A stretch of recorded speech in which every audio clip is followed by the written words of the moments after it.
दोस्तों भी प्लेन हादसे को कुछ दिन ही नहीं बीते होंगे और यहाँ पर एक और बड़ा हादसा हो गया है जहाँ पुणे में एक पुल गिर गया और इस पुल पर तकरीबन 100 से 125 या 150 लोग मौजूद थे और जिसमें से 2 लोग की कंफर्म डेथ हो गई है। तो आइए जानते हैं कि क्या कारण था और किस जगह की ये घटना है, क्या हुआ। और यहाँ पर आप देख सकते हैं अभी थोड़े ही दिन पहले प्लेन क्रैश हुआ था और अब जो है एक और न्यूज़ निकल के आई कि पुल क्रैश हो गया। और इधर आप एक और इमेज देख रहे हैं दोस्तों, ये इमेज कहाँ की है? ये इमेज केदारनाथ की है जहाँ पे एक हेलीकॉप्टर क्रैश हो गया है।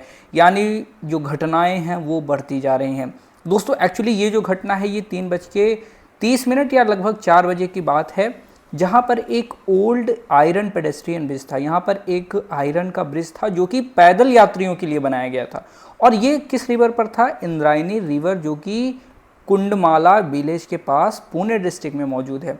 और ये सडनली कोलैप्स कर जाता है। इसके ऊपर उस समय 50 से 125 लोग मौजूद होते हैं और इससे ज़्यादा भी हो सकते हैं, जिसमें कुछ टूरिस्ट ग्रुप भी थे, 2 व्हीलर्स थी और पिकनिकर्स थे जो कि पिकनिक मनाने गए हुए थे।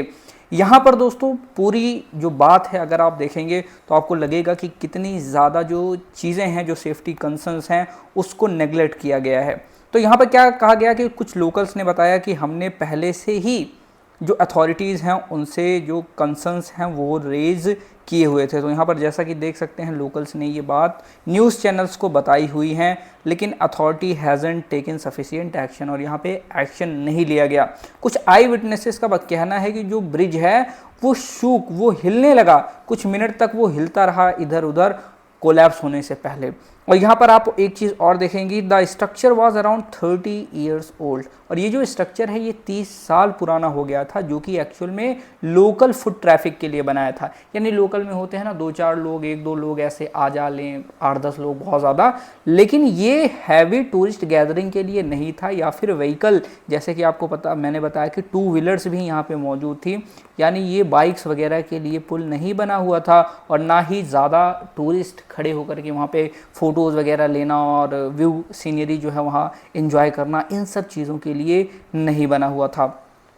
अगर मैं रिस्पांस की बात करता हूँ दोस्तों, तो यहाँ पर जो है तुरंत उनके पास जो रेस्क्यू फोर्सेस हैं वो भेजी गई, एनडीआरएफ की टीम वहाँ पर पहुँची। और यहाँ पर इसके कारण क्या है दोस्तों, देखेंगे इसके कारण सबसे बड़े बड़े वो हैं कि मानसून स्ट्रेस, यहाँ पर हैवी रेन्स हुई जिसकी वजह से रेन्स स्वेल्ड द रिवर्स बढ़ गई, जिसकी वजह से क्या हुआ कि यहाँ पर लेटरल लोड बढ़ जाता है और फाउंडेशन इरोजन हो गया। आपको पता है कि एक फाउंडेशन होता है, बेस होता है, जिसके ऊपर ब्रिज होता है ना।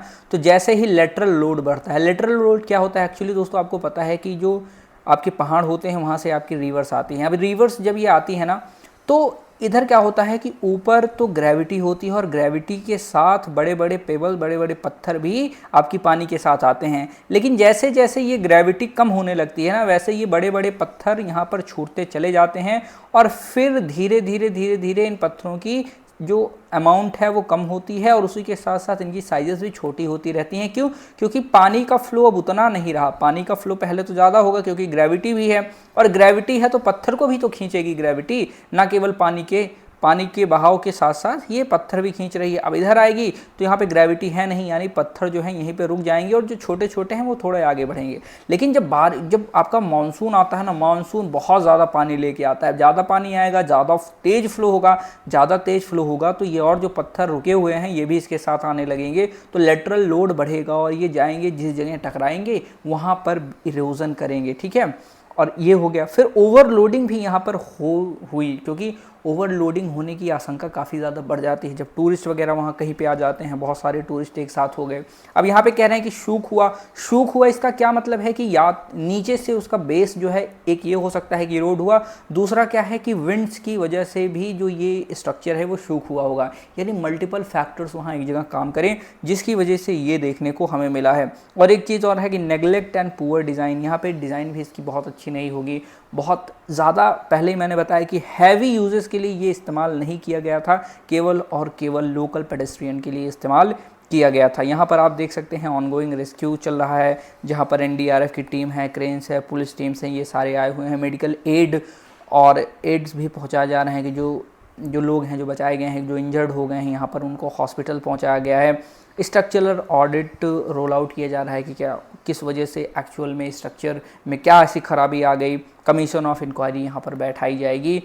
तो आप देख सकते हैं कि मतलब आप अगर ऐसी कहीं जगह जाते हैं आप एज अ टूरिस्ट, तो आप ऐसी पुरानी जगह या पुराने ब्रिजेस पर बहुत ज़्यादा भीड़ मत लगाइए, क्योंकि आपकी जो जिम्मेदारी है दोस्तों, आपकी जो लाइफ है वो आप किसी के भरोसे आजकल छोड़ नहीं सकते। आप अथॉरिटीज़ के भरोसे नहीं छोड़ सकते कि चलिए ठीक है यहाँ पे कोई बोर्ड नहीं लगा है तो हम चले जाते हैं। आप किसी इंसान के ऊपर नहीं छोड़ सकते कि नहीं भाई साहब ये आदमी है तो मैं ऐसा नहीं करूँगा, ये ऐसा वैसा। Your safety is in your hands. आपकी लाइफ आपके हाथ में है, तो सबसे पहले आप सेल्फ अवेयर होइए। और दोस्तों सोचिए कि कितनी बड़ी घटना हो गई है। अभी तो हम जो है 241 लोगों की मौत से रिकवर ही नहीं कर पाए थे। लास्ट वीडियो मेरा उसी पे आया हुआ था। तो यहाँ पर देखिए कितनी सारी फैमिलीज़ हैं, कितनी सारी स्टोरीज़ यहाँ पर देखने को मिल रही हैं, जो कि बहुत ज़्यादा आपको अंदर से हिला करके रख देती हैं। तो यहाँ पर फिर एक और हादसा हो गया है। तो सतर्क रहिए दोस्तों, सावधान रहिए। मिलते हैं अगले वीडियो में। जय हिंद, वंदे मातरम।